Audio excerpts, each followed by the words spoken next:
Alam niyo minsan kapag sobra tayo mabait, talagang naaabuso ho tayo, ano.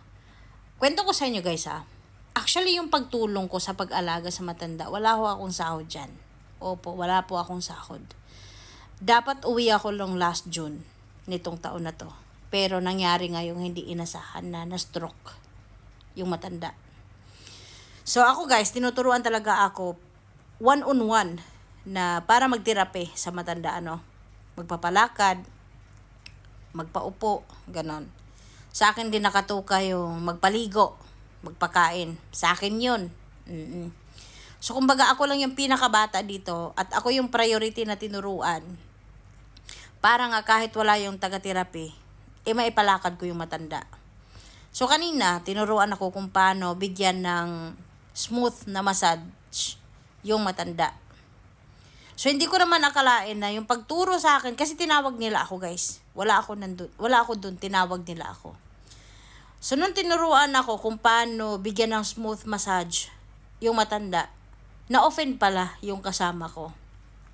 So, instead na sabihin niya sa akin, sinabi niya doon sa amo namin, na-offend pala siya. Hindi niya nagustuhan yung ganong klaseng setup na ako yung tuturuan, siya naman yung tagabantay. Pero hindi niya talaga kayang palakarin, paupuin yung matanda. Sa totoo lang. Ako lang yung pinakabata dito. And alam din na hindi talaga magtiwala sa kanya yung matanda. Kasi ang hirap i-build ng trust, lalong-lalo na pagdating dyan. Yung mga anak, sa akin pinagkatiwala yung tatay nila. So, mas nakafocus talaga ako dun sa pagtiterapi sa matanda.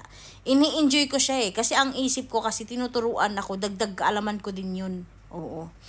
Pero, na-offend pala siya kapag tuwing tinuturuan ako. So, siguro hindi siya nakapagtimpi. Sinumbong niya doon sa amo naming babae. Na bakit daw hindi siya ang tinuturuan, siya naman yung taga-alaga. Well, may point naman siya. Pero bakit kailangan niyang sabihin sa amo namin yun? At parang pinalabas pa niya na para bang sinampal ka sa mukha na katulong ka lang, ganun. Pero alam nyo guys, kanina na nung sinabi niya, kung siya kaya niyang matuto na maghugas ng pinggan, kaya niyang matutong magluto at maglinis, pero hindi ko kaya maglagay ng dextrose sa matanda or magbigay ng kumbaga medical attention sa matanda. Yun yung pinamukha niya sa akin kanina. Hindi ako umimik. Hinayaan ko lang siya na magsumbong sa amo naming babae. Nandun lang ako. Pero guys, sa isip ko, okay, at least alam ko na. First time niyang ginawa yan. So, ako ngayon, didistansya ko yung sarili ko sa kanila. Oo, ididistansya ko guys. Total, wala naman akong sahod sa pag-aalaga sa matanda eh. Kahit pauwiin nila ako anytime, walang problema sa akin. Pero, sobrang masama lang sa pakiramdam na pwede naman niyang sabihin sa akin or pwede naman niyang sabihin doon sa magtiterapi, bakit sa amo pa niya kailangan sabihin at hindi niya kaagad sinabi sa akin. Yung nagsabi sa akin yung alaga pa namin na, oy, na-offend yung kasama mo, nagsumbong siya sa madam. So, nung sinumbong siya sa akin, nung matandang lalaki, nagulat siya. Oo, nagulat siya. So, hindi rin niya alam na sasabihin din sa akin. Akala niya siguro magsusumbong siya, hindi sasabihin sa akin. So, listen, learn guys. Kapag inggit ang umiiral talaga kapag may kasama ka, dihado pa rin talaga yung nagpapakumbaba.